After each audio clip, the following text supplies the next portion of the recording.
Hi friends, ఇవాళ నేను మీకు స్టోరీ చెప్తాను. ఇది రియల్ స్టోరీ, నాకు తెలిసింది. ఒక అమ్మాయి స్టోరీ. ఇది అమ్మాయి వచ్చేసి పీజీ చేస్తుంది. వాళ్ళ క్యాస్ట్లో కమ్యూనిటీలో ఒక అబ్బాయిని లవ్ చేసింది. అబ్బాయికి కూడా ఇష్టమే. ఇద్దరిది దగ్గర 7 to 8 years లవ్. స్టడీస్ అయినాక 10th నుంచి అంట. స్టడీస్ అయినాక ఇంట్లో చెప్పుకుందాము, సేమ్ క్యాస్టే కదా, దగ్గర రిలేటివ్స్ కదా, ఒప్పేసుకుంటారులే అన్నట్టుగా చేసుకున్నారు. ఓకే అయిపోయి ఏమైంది, అబ్బాయికి గవర్నమెంట్ జాబ్ వచ్చింది.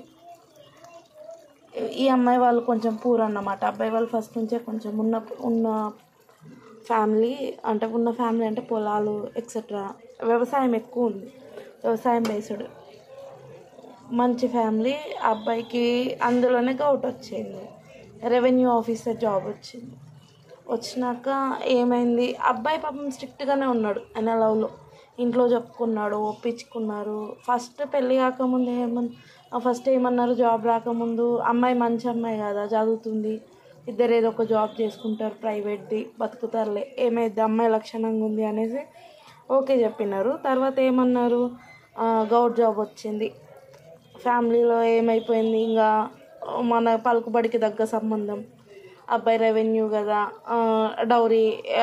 ఇంకొక ఫ్యామిలీలోనే ఇంకొక అమ్మాయి ఉంది రిలేటివ్స్లో. తను కొంచెం రిచ్ అన్నమాట, మంచి వెల్ సెటిల్ ఫ్యామిలీ, ఒక్కతే కూతురు, మంచి ప్రాపర్టీస్ ఉన్నాయి. వాళ్ళు ఏమనుకున్నారు, గవర్నమెంట్ జాబ్ కదా, ఇద్దాము, అంతా తెలుసు, ఇద్దాము చేద్దాము, అంత బాగుంటుంది. అబ్బాయి వాళ్ళ ఫ్యామిలీ పేరెంట్స్ వాళ్ళంతా మంచోళ్ళు, మెత్తక మనుషులు, అమ్మాయి బాగా బతుకుతుంది అనేసి అనుకున్నారు. ఏమైంది, పెళ్ళి ఇంకా అబ్బాయిని అటు చేసి ఒప్పించారు. చేసుకోకపోతే చచ్చిపోతాము అది ఇది, ఫ్యామిలీలో బ్లాక్మెయిల్స్ చేస్తారు కదా, చేసేసినారు. ఓకే అని చెప్పేసి ఒప్పుకున్నాడు. అమ్మాయికి ఏమని చెప్పిండు, నువ్వు పెళ్లి పీటల దాకా రా, వచ్చేటప్పుడు పక్కన తాళి కట్టేస్తా, నీకే కట్టేస్తా, సినిమాటిక్ లాగా. ఏం చేస్తారు తాళి కట్టినాక వీళ్ళు, నేను చెప్తే వినట్లేదు కదా అనేసి. అమ్మాయి ఉన్న అబ్బాయి లవర్స్ వీళ్ళు ప్లాన్ వేసుకున్నారు, వచ్చారు. పాపం మా అమ్మాయి ఓకే కడతాడు అన్నట్టు ఆమె వెయిట్ చేస్తుంది.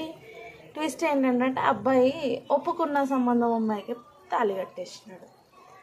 ఈ అమ్మాయి బాగా హర్ట్ అయిపోయింది, ఏం చేసుకోలేక ఇంకా ఏమైందో మెంటల్గా బాగా డిస్టర్బ్ అయిపోయి అదే రోజు సూసైడ్ చేసుకుంది, చచ్చిపోయింది. పురుగుల మందు తాగేసి చచ్చిపోయింది.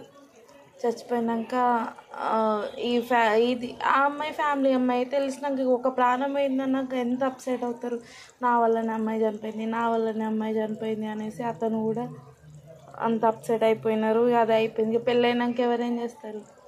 ఇక్కడ ఈ కథలో నీతి ఏంటంటే, ప్రేమ ఒక్కటే శాశ్వతం కాదు కదా. అబ్బాయికి నచ్చలేదు, నువ్వు లవ్ చేసినావు, చేసుకుంటా అన్నాడు. అబ్బాయి అయితే తాళి కట్టేసిండు, నీకైతే లైఫ్ ఉంది కదా, నువ్వు మంచిగా పీజీ చేసేసినావు, నువ్వు ఇట్లా చేసినావు, నువ్వు 7-8 ఏళ్ళ లవ్ అని నువ్వు అంటున్నావు. 20-25 ఏళ్ళ తల్లిదండ్రి ప్రేమ సంగతి ఏమైపోయింది. వాళ్ళైతే అన్యాయం అయిపోయిండ్రు. వాళ్ళు ఇంకా కోలుకోవట్లేదు పాపం. 3 to 4 years అవుతుంది, వాళ్ళు ఇంకా కోలుకోవట్లేదు, పిచ్చోళ్ళలాగా బతుకుతున్నారు. ఇందులో అందరిది తప్పు ఉంది.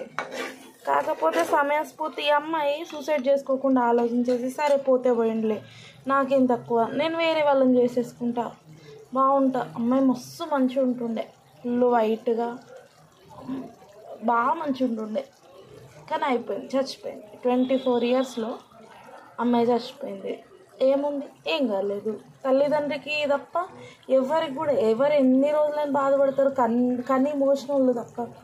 అందుకే ఏదైనా చేసేటప్పుడు, ఏదైనా ఇట్లాంటి స్పీడ్ నిర్ణయాలు తీసుకున్నప్పుడు ఒక 1 day టైం తీసుకొని ఆలోచించి, ఇప్పుడున్నంత కోపం నెక్స్ట్ డే ఉండదు కదా, తగ్గిపోతుంది. ఆలోచించి ఓ 4 అడిగి, బెస్ట్ ఫ్రెండ్స్ ఉంటారు, వాళ్ళు ఉంటారు, నీకు బాగా కష్టం వచ్చినప్పుడు నీకు బాగా నచ్చిన వాళ్ళతో టైం స్పెండ్ చేస్తే నీ మనసు తేలిక పడుతుంది కదా. అంతేగాని సూసైడ్స్ అన్నవి అన్నిటికీ సమాధానం కాదు ఫ్రెండ్స్. నాకైతే ఇట్లా అనిపిస్తుంది, మీరు ఏమంటారు? ఈరోజు కత్తిదే. దీనివల్ల నేను ఏం చెప్తున్నానంటే, ఇట్లా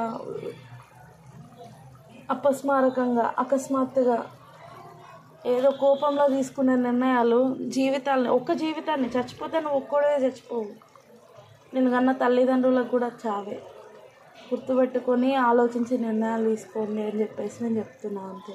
థ్యాంక్ యూ ఫ్రెండ్స్.